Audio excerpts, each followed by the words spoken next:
All right, so now we enter into the different part of this chapter, that is respiration. All right, now what is respiration? Page number 48, everyone. See, respiration is the chemical process. Remember this one. This is the chemical process by which energy is released in cells, is called as respiration. So let me show you this equation. Well, I think it's not present here, but okay.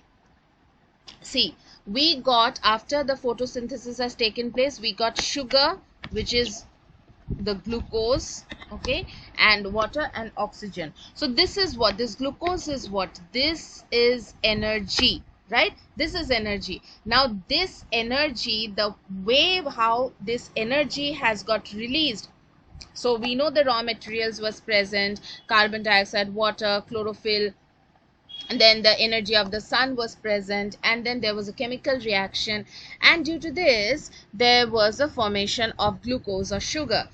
So when this formation was taking place, there was release of energy, right? That release of energy is called as respiration. It's a chemical process by which energy is released, okay?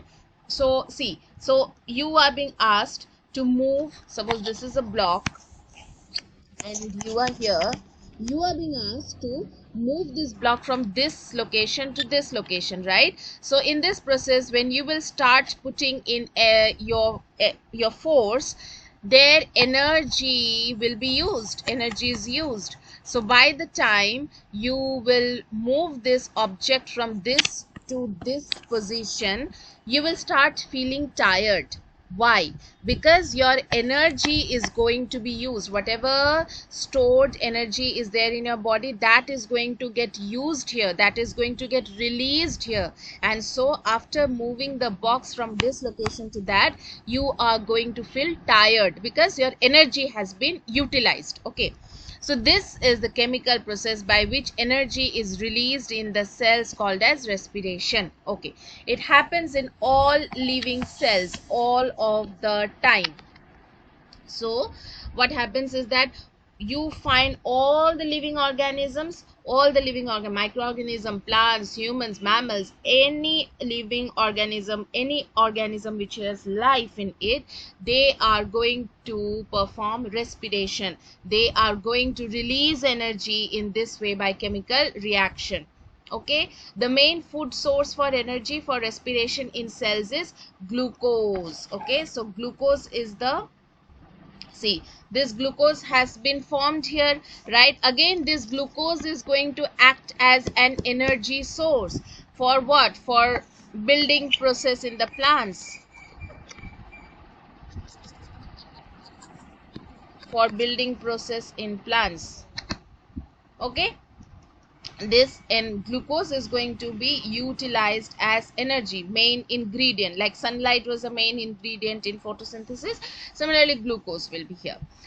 Controlled by enzymes, okay? So this is, as this is a chemical reaction, we need enzymes. What are enzymes? The enzymes are the one which increases the rate of reaction, increases the rate of reaction. So in any chemical process, we need enzymes. And next is, can be carried out either with oxygen or without oxygen, okay? So we will study that this respiration can take place without oxygen, with oxygen and without oxygen. So these, when the respiration takes place with oxygen, that is called as aerobic respiration. When the respiration takes place without oxygen, that is called as the anaerobic respiration, okay?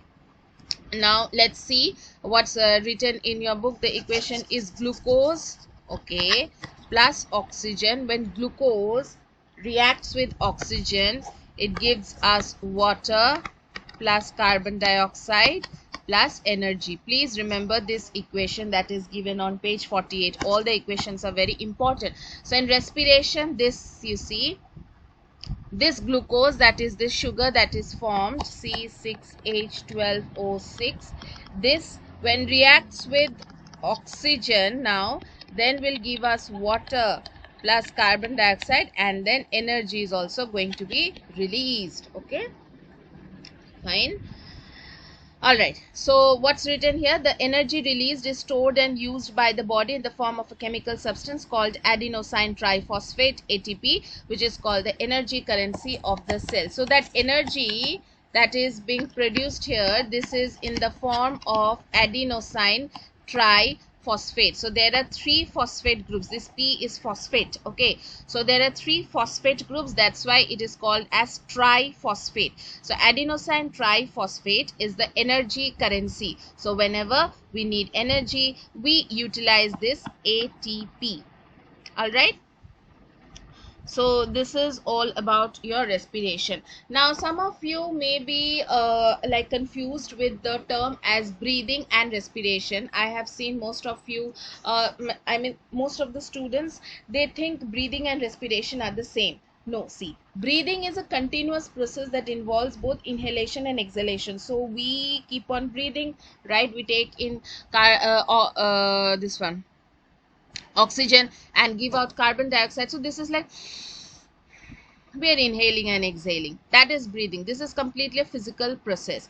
But then what is respiration? Now when we have taken in the oxygen, this goes inside our body, right? The oxygen goes inside our body, and then there is chemical reaction taking place, for which there will be the release of energy. Okay, now this process is called as respiration. We are breathing simultaneously, we are eating also. It never happens, right? So when we eat, we stop breathing. Does it happen in that way? No, it never happens in that way.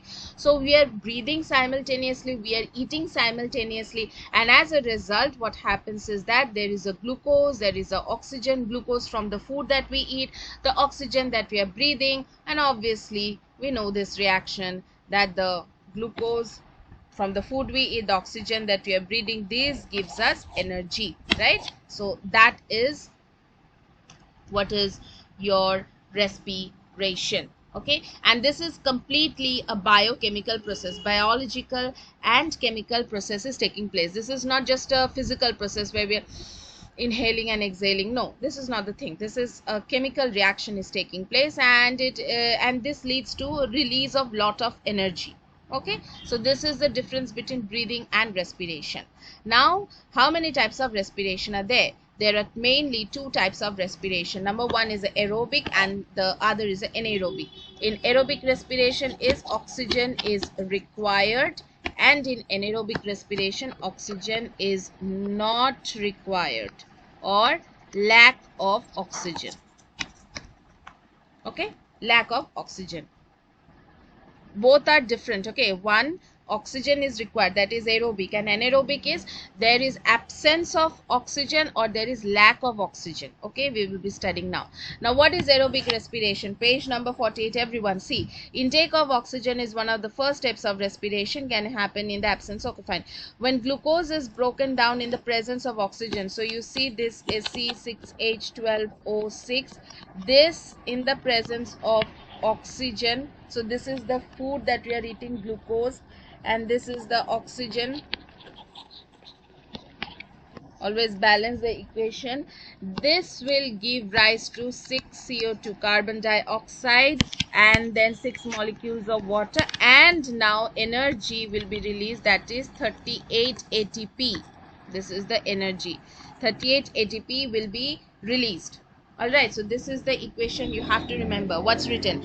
Carbon dioxide is released and water is used up for other cellular functions. So yes, carbon dioxide will be released, right? We give out carbon dioxide. Then whatever water is being produced in this aerobic respiration, that water will be utilized for our other internal body activities, or we are talking here about plants. So in the plants, this water will be released.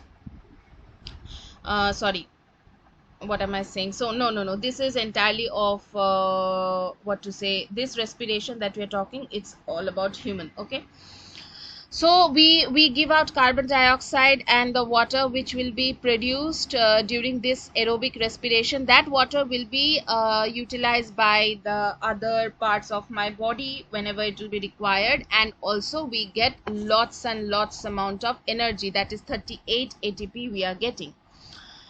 Aerobic respiration is the most common type of respiration exhibited by most organisms. So it's the most common, you can say most common. It is also most efficient, most common and most efficient. Why do you know? Because this gives the maximum, releases the maximum amount of energy, 38 ATP. Okay, now let's go to anaerobic. What's written? When food is broken down in the absence of oxygen, that means absence of oxygen, no oxygen, it is called as anaerobic respiration. Okay, exhibited in some organisms such as yeast and bacteria. It's present in the lower organism, yeast and bacteria. In higher organism, in complex organisms, we have the aerobic respiration because we need the oxygen. Whereas in anaerobic respiration, there is an absence of oxygen, and this takes place in your lower organism like yeast and bacteria. So how does the reaction take place? Let's see. There you have the glucose. Now oxygen is absent, so this will form into ethyl alcohol, then carbon dioxide, and now you see how much energy is released in this process, only 2 ATP. Okay, but here in aerobic what we have found, the 38 ATP. So obviously, so this is going to release more energy, and in anaerobic we have only 2 ATP, just tiny bit of ATP energy we get. Okay, so this is all about your anaerobic respiration. Anaerobic respiration in yeast is responsible for the fluffiness of bread, idli and dosa batter. So you see, this is what anaerobic respiration. Anaerobic respiration leads to the fluffiness of the bread or idli or dosa, whoever loves to make and eat dosa. The naturally present yeast causes fermentation in the batter, leading to the escape of carbon dioxide and leading to small holes in the bread, thus creating fluffiness. So what happens is that, so the yeast is this tiny microorganism, you can say. So this yeast is used in the batter. Some microorganisms are given whenever we make a bread or idli or dosa. A little amount of yeast, it can be found in the market, so you give this. So this then causes fermentation. Okay, and as a result what is going to happen is that due to this the carbon dioxide that is formed, this will start escaping from the batter. From the batter, carbon dioxide is going to start escaping. When the carbon dioxide actually starts escaping, then we get this small holes, tiny holes in the bread, tiny holes in the dosa, tiny holes in the idli. Okay, so this is due to when the carbon dioxide escapes. Okay, thus this again leads to the fluffiness that we get. All right, now anaerobic respiration takes place only for short duration. Aerobic produces more energy. We know that in anaerobic we have got only 2 ATP, and but in aerobic we got 38 ATP. And anaerobic respiration is basically for very short duration thing, not like which continues for a long period of time. Okay, now next you see the muscle cells in our body normally carry out aerobic respiration. So our body, it carries out normally, it carries on normal body, our body normal times it is aerobic, generating energy. We have lots of energy. Okay, but when we run fast or exercise vigorously, the muscle cells work faster and require instant energy. So when we are running a lot, that point of time, more energy is required. Okay, to meet this energy demand, the muscle cells switch to anaerobic respiration. So when we run, more energy is required, more energy required. Now this, what happens is that, so to get more energy, the muscles will switch to anaerobic. anaerobic respiration. Okay, why anaerobic? You see, the thing is, we are now in need of more oxygen, but the muscle cells are not getting that maximum oxygen which is required. So obviously this then becomes anaerobic. This is like there's lack of oxygen here. Here you see there is lack of oxygen. Now it's not absence of oxygen. See, there's a difference. Our body is normally aerobic. Okay, aerobic respiration takes place, but when we run, we are in need of more energy. That means what? We need now more ATPs. Okay, so what is happening is that the oxygen level is not up to that mark which we require. So there is a lack of oxygen. Okay, so if we need 38 ATP, we now while we are running, suppose while we run we need, suppose 50 ATP. Okay, 50 ATP. Now when we run, suppose, I'm just assuming, this is just a number, 50 ATP is required when we run, but our body is not able to get this 50 ATP. The body is only able to produce this 38 ATP. That means what? There is not absence of oxygen, there is presence of oxygen, but there is lack of oxygen is now there. Okay, so 50 and 38, calculate it. So there is lack of this much amount of ATP. Okay, so that point of time, what happens? Our muscle then switches to anaerobic respiration and starts producing lactic acid. And whenever lactic acid is being produced in our body, we have this cramps while we run. Okay, you can see this person having cramps. This is due to the production of lactic acid in our body. We have these cramps. All right, so I hope this is clear related to our body, that we get, all of a sudden we get pain while we run, all of a sudden we have aches in our leg ache, right? Leg pain we have, where our mothers have to, you know, massage that area. Why? Because the amount of energy that was required by that part of the cell, they are not getting that. Okay, there's lack of oxygen, and as a result lactic acid has formed.